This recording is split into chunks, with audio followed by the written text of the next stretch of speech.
The Victoria International Marina will not be as big as the developer and supporters had hoped. Victoria City Council, after a long meeting last night, voted to downsize the zoning of 2 Lime Bay water lots, which would be home to the luxury yachts. Now, that decision has forced the developers to change course, but they insist that the tide has not fully turned and the project will go ahead.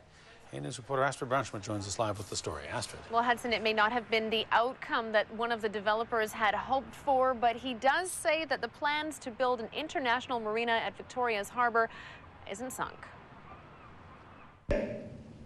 It was a full house at Victoria City Hall as the developer of a proposed luxury yacht marina had his say.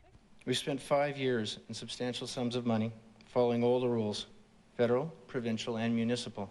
Then the people spoke. This project is a real blemish on this community. Well, if everybody's allowed to add their little bit to your inner harbor here, in your outer harbor, it's going to be destroyed. Our harbor is a pleasure, and I hope that you will do everything you can to keep it that way. And after 5 hours, City Council made its decision. A unanimous vote in favor of rezoning 2 Songhees water lots means the Victoria International Marina will not be the large-scale tourist attraction the developers had hoped. Yeah, I guess a bit disappointed. MacLean's team of developers had proposed a 52-slip luxury yacht marina, but this rezoning shrinks the scope of the project by almost half and sends the developers back to the drawing table.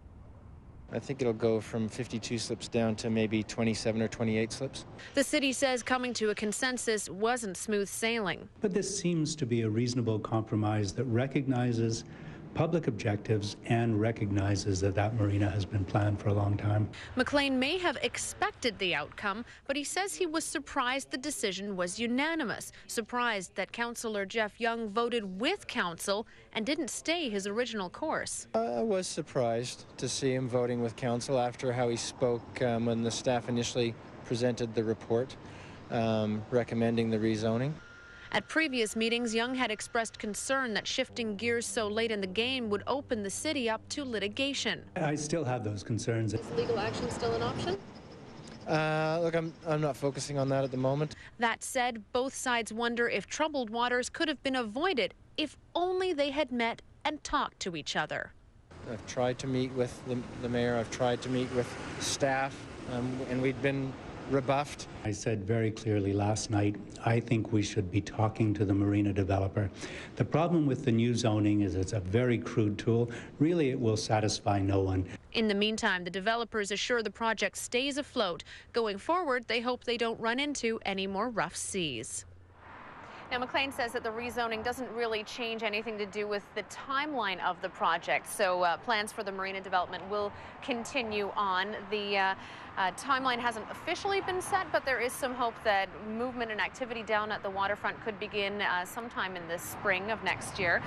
Now, MacLean's team has to just wait for word from the province. Hudson, word on the lease. All right, we'll stay on the story. Astrid, thank you. You're welcome. Astrid Brownschmidt reporting.